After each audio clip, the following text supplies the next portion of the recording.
Well, hi everybody, and welcome back again to The Power of Words. And today we have a beautiful human being, a dear friend, entrepreneur, and artist, Chris Jacobs. Welcome, Chris. So excited to have you here today, and I'm excited for this conversation with you. Oh my God, this is amazing. Thank you. This is a dream to be a part of this, so thank you. And thank you to SP Studios, of course, Andy and Michelle for having us. Well, let's get to the chase. Tell me about the most exciting. Let's start with some of the most fun and exciting things you're working on, and what it's taken to bring you to this point in life to actually be able to launch your own label. Yes, I think for me, thank you again just for having me on your show. You know, as an artist and entrepreneur, I really am so passionate, and I know we are mission aligned, to use enterprise and my art as a vehicle for storytelling, and to also affect change and to activate healing for people. Growing up, I just as an LGBTQ queer artist of color, like I've always felt like, oh, do my stories matter? Do they have value in this world? And, you know, part of my journey, just not only as an entrepreneur, being featured, my company's been featured in Forbes before. You know, I've gotten a record deal as a music artist, and over 15 years, I've worked with top celebrities like the Kardashians and Paris Hilton with my company. And, you know, I'm living my dream life, but it didn't start from that. It started from me really not knowing if I deserve to be here, or if I belong, or if I have value in this world. And so I think that, you know, just everything you're doing with the power of words and just bridging mental health and emotional health and connection is so important. So that's what I like to do as an artist. Yeah. Well, thank you for that. And, you know, talking about being part of this beautiful LGBTQ community that we have in LA, and your journey, it definitely wasn't easy. And there were so many people that want to talk about it. Do you want to talk a little bit about where you started and what brought you to this point to give you the courage to speak out? What did it take? What was that moment where you realized, okay, I need to talk about this? But let's talk about the hardships first of coming out. Yeah, thank you. It's so funny because now, if you see me on Instagram or, you know, my friends, I'm always in like colorful outfits on red carpets, and I drive and like sexy. Thank you. And I drive like a glittery pink Mercedes, and you know, but yeah, honestly, from the start, my growing up experience, while I did have accepting family, which a lot of people don't have, there's still the pressure against, like I call it the noise of the world that you have to transcend. And, you know, for me as an 8-year-old, 9-year-old, 10-year-old, 12-year-old, I walked around with what I now know through my own therapy journey was passive suicidality. So I had this gray cloud around me everywhere. And it was just like, do I belong? Am I worthy of being alive? Like, would the world be better off if I wasn't here? And, you know, as a kid, essentially, like, I was living under chronic fear and stress and trauma for being just who I am.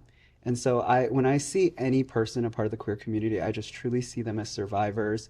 I know that they, you know, we call it about sexuality. It's not about, you know, sexuality. It's about who you love, and who you love is who you are. And so for me to kind of revisit and do my own healing journey, like I've worked with multiple therapists for over 6 years. Now I'm in the self-development and coaching space. And, you know, part of my mission to help activate and connect people deeper to their purpose is really, you know, just the journey of that, you know, 8-year-old self that just, you know, was afraid that, you know, if I wasn't here, the world would be better off without me. So.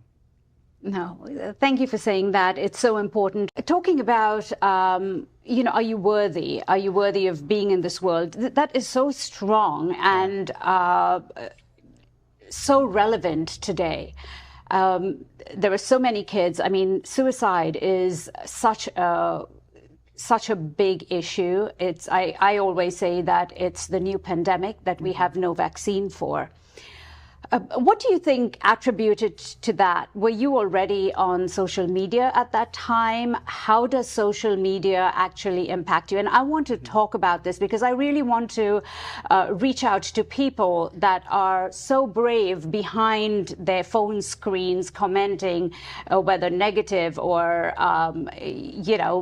backlash at people posting things on Instagram without realizing that it takes someone a lot of courage to be who you are on Instagram.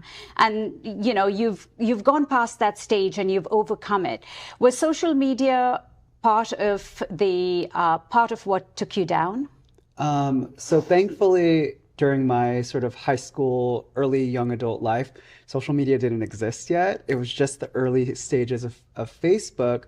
But I feel like when I look back, there could have been both benefits and threats, if you will. So when I look at just the influencer space right now, there's just so much visibility and connection, like, people that are connecting to YouTubers in the queer community and social influencers and things like that. For me, I only had traditional media. So I had like TV shows, magazines. There was no real internet culture. So for me, there was no representation. Like, I honestly grew up with thinking like, oh my God, I'm going to just have to have this secret forever. And that's the thing, because right now I'm wearing this beautiful Power of Words pink jacket and pink pants, but I was dressed in black. I was dressed in I could not express myself as a kid because it was just so scary. And I still know that youth today are afraid to fully express who they are and to show their true colors. And so I think now it is very scary thinking about how social media has still evolved to the point where, as you said, suicide rates are increasing. And so it's like, what is this disconnect where while this generation is more seemingly connected than ever, there's also more isolation, there's more pressure, there's more negativity. And actually, this discourse around, especially for youth, around, the queer identity it's so amplified in politics, and it's the intersection point of a lot of hate and division in this country. So I think that that all gets amplified on social media too. No, it does. And we seem to think that kids are more connected now because they're on social media, but I really don't think they are, because I think a lot of them hide behind social media. What you see is not always the reality of something. It's always camouflaged. It's always all these filters we use and all of these things because everyone wants to be beautiful, but we want to put out perfect, but we're perfect anyway. Every one of us is perfect anyway. And just to go back to what you were saying, you are worth it, because my life wouldn't be the same without you in it. Oh my God, so I just wanted to... Thank you. That means so much. And yeah, with social media now, it's this pandemic of compare and despair, right? It's like now you can compare yourself so much more of what that person is doing, what they're doing on a Friday night, what they're wearing, who they're hanging out with. And I think that level of comparison, it creates so much more isolation too. It's like we're so disconnected from having a real life conversations and talking about things. And I think that it's important to be vulnerable, because that vulnerability is what gives people the permission to share their truth as well. Absolutely. We talked a little bit about the power of 7. Yes. And the 7 affirmations, the 7 words that help you focus. And I know you've been one of those that has actually, you've been very dedicated and texted me every time you wore a word. Do you want to talk a little bit about, did you find it helpful? Was it something that helped you get through your day and stay focused?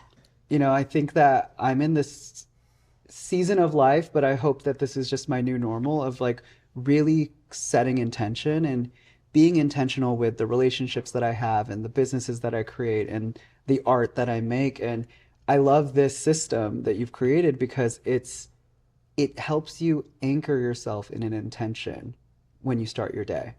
And then also when you're tethered to that intention, when you go awry, it gives you a place to kind of land and come back to, And so right now I have empathy, and what do I have here? Warrior. And I also love resilient. I love reach out. Each one means something different. And so what I do, I have my morning ritual where I just connect to the feeling of the word. Like that, I think it's this conscious awareness, and I have a lot of like meditation and solitude practice, but like connecting to a frequency of what this word is giving me, that is like the gusto, like the energy that I need throughout my day. And I've just really been gravitating towards like warrior and resilient. Like, it's the end of the year. This has been a trying year. There's so much going on in the world, but like just that reminder of reminding to myself that I recently heard this thing about mental agility, which is just, this process of humans understanding that we can do hard things.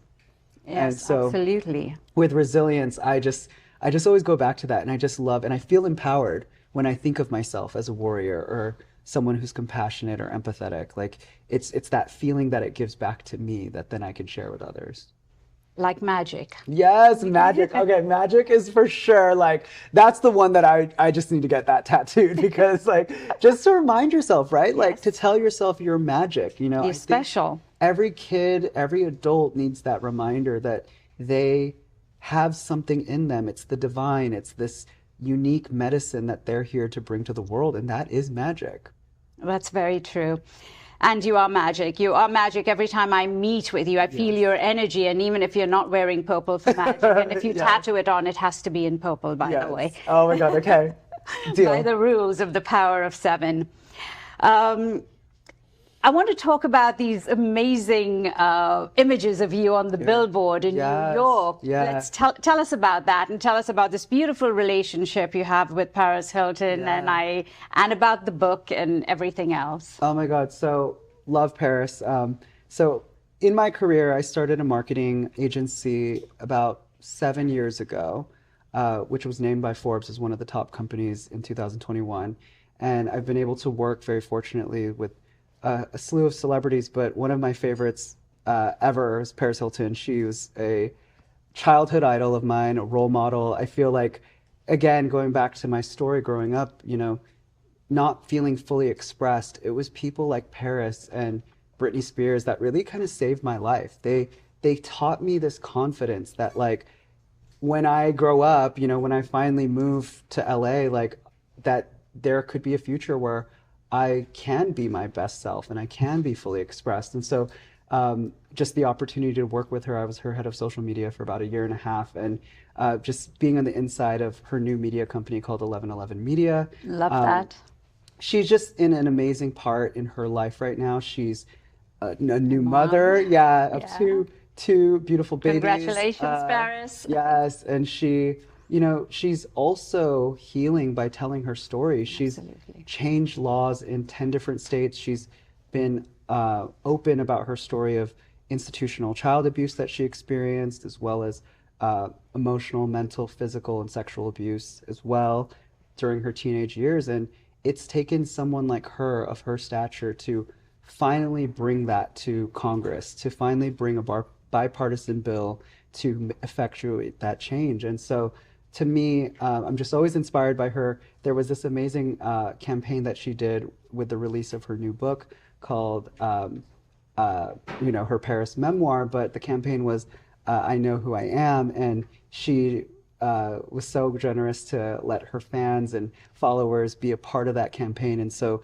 what she did is she rented this billboard in Times Square, and I got to, say who I am. I wrote that I'm a proud queer artist. I wrote that I'm the future. I wrote that, I am loved. And just like, again, it's like that declaration of who you are and that truth, and then having that on the billboard in Times Square is just like, I was so excited for you to see that. Such a dream, yeah. Yes, congratulations on that. Thank you.